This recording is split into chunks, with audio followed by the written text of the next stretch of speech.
जमीयत उलमा हिंद उस तंजीम का नाम है जिनके अकाबिर ने हालात के रुख को मोड़ना सीखा है, हालात के रुख पर बहना नहीं सीखा। हालात के रुख पर बहना बहुत आसान है और हालात के रुख को मोड़ देना, इसके लिए दिलगुर्दा चाहिए। और फिर उसी के साथ साथ गैरों का मुकाबला करना बहुत आसान है, अपनों से टकराना बहुत मुश्किल है।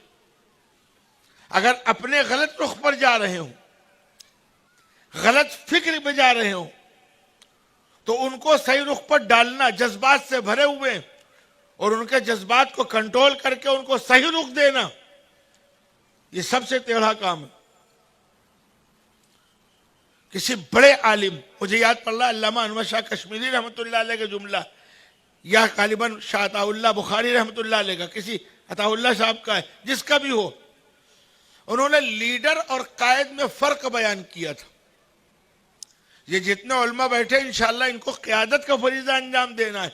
हालांकि लफ्जी एतबार से कायद और लीडर एक ही चीज है, लेकिन हजरत ने शाह अताउल्लाह बुखारी, मुझे याद पड़ रहा है, किसी और का भी मकूला हो सकता है, हमें बात से मतलब, उन्होंने फर्क बयान किया था कि लीडर किसको कहते हैं और कायद किसको कहते हैं, क़यादत क्या चीज है और लीडरी क्या चीज है। फरमाया लीडर नाम है उस फर्द का जिसका काम है चलो तुम उधर को हवा हो जिधर की। लीडर कौम का मिजाज देखता है, ये कौम क्या चाहती है वैसी बात करता है। और कायद का काम यह है कि कायद ये देखता है कि कौम सही रुख पे जा रही है कि गलत रुख पे जा रही है। अगर कौम गलत रुख पे जा रही हो तो उस कौम को सही रुख पर डालने का फरीजा अंजाम देता है। यही वजह आगे लिखा है, लीडर हमेशा तालियां और तारीफें सुनता है, कायद हमेशा गालियां सुनता है। जाहिर बात है लीडर की तारीफ होगी, आपने जो चाहा वही हमने कह दिया, आपने ताली बजा दी, वाह वाह वाह वाह, बड़ा अच्छा आदमी है, क्योंकि आपके मन की बात कह दी उसने।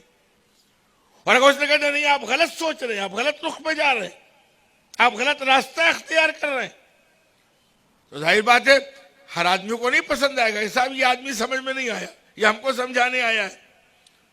जमीयत उलमा क़यादत का फरीजा अंजाम देती है अल्हम्दुलिल्लाह। वो सही रुख पर, उसको कोई परवाह नहीं है कौम नाराज हो रही है या कौम खुश हो रही है। जिस चीज को हक समझा, हमारे अकाबिर ने 200 साल की लड़ाई लड़कर जब मुल्क बिल्कुल आजादी के करीब आया, मैं पीछे ले जा रहा हूं, तो तकसीम का सोचा छूट गया कि अब हमें अलग मुल्क चाहिए। कितना जज्बाती नारा था, ऐसा जज्बाती नारा कि हमारे जमीयत उलमा को ये शरफ हासिल है। हमारे अकाबिर ने डंके की चोट पर कहा, ना ये तुम्हारे लिए अपने पैर पर कुल्हाड़ी मारने के मुतरादिफ है। मुखालफत की सब जानते हैं, अब उसको छेड़ने की जरूरत नहीं है। जमीयत उलमा के अकाबिर ने तकसीम की जबरदस्त मुखालफत की थी, बहुत सी हिकमतें थी। उन्होंने मुश्तरक प्रोग्राम, साथ रहने का एक फैसला कुन फार्मूला दिया था। ये नहीं कि कौम को यूं ही छोड़ दिया हो, मदनी फार्मूला से मशहूर है। जमीयत के सारे जिम्मेदारों को कम से कम उस तारीख को पढ़ना चाहिए कि क्या निजाम दिया था मुल्क चलाने के लिए, कितना शानदार निजाम था। लेकिन वो अपनी जगह, मुझे उस पर गुफ्तगू नहीं करनी। मैं कह रहा हूं मजमूई एतबार से जमीयत उलमा के जिम्मेदारों ने, हजरत शेखुल इस्लाम हजरत मदनी ने, मुफ्ती किफायतुल्लाह साहब रहमतुल्लाह अलैह, मुफ्ती आजम हिंद मौलाना अहमद सईद मुजाहिद मिल्लत, मौलाना अब्दुल रहमान, मौलाना अबुल कलाम आजाद, इन लोग पूरी टीम है, सैकड़ों हजारों को, इन्होंने तकसीम की मुखालफत की थी। जाहिर बात जब जोश में इंसान हो और जोश में ये नारे लग रहे हो कि साहब पाकिस्तान का नारा किया ला इलाहा इल्लल्लाह, और उस मौके पर आपके अकाबिर, आपके बड़े, आपके बुजुर्ग ये कह रहे हो कि तुम्हारे अपने पैर में कुल्हाड़ी मारने के मुतरादिफ है, कितना बड़ा कि आपको नहीं मालूम। अपनों ने, जो मैंने बात कही थी, गैरों की बात नहीं कर रहा,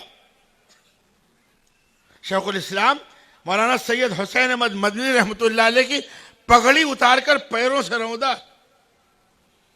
वो सोच सकते वो शेखुल अरब वल अजम, मैंने कल बतलाया था जिनका मकाम यह है कि 14 और 17 साल मदीने मुनव्वरा में रहकर हदीस की किताबें पढ़ रोज़े रसूल के बगल में बैठकर पगड़ी पकड़ के पैरों से रौदाए, नंगे नाचे, नंगे, दाढ़ी पे शराब तक रंगी, कातिलाना हमले किए।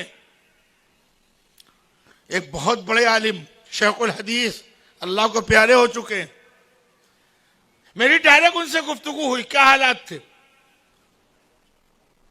वो कहने लगे कि हमको सिर्फ दारुल देवबंद न भेज करके मज़ाहिर इस बुनियाद पर भेजा गया था कि देवबंद में हुसैन अहमद जैसा आदमी है, बिगड़ जाओगे। मैं इलाके का नाम ले लेना चाहता कि हजरत मदनी रहमतुल्लाह अलैह हमारे इलाके में आते थे तो मदरसे में रहकर हम लोगों को अपने मदरसे की छत पर खड़े होकर हजरत मदनी के बयान की सुनने की इजाजत नहीं थी। हम लोग शेखुल इस्लाम नहीं, शेखुल असनाम कहते थे।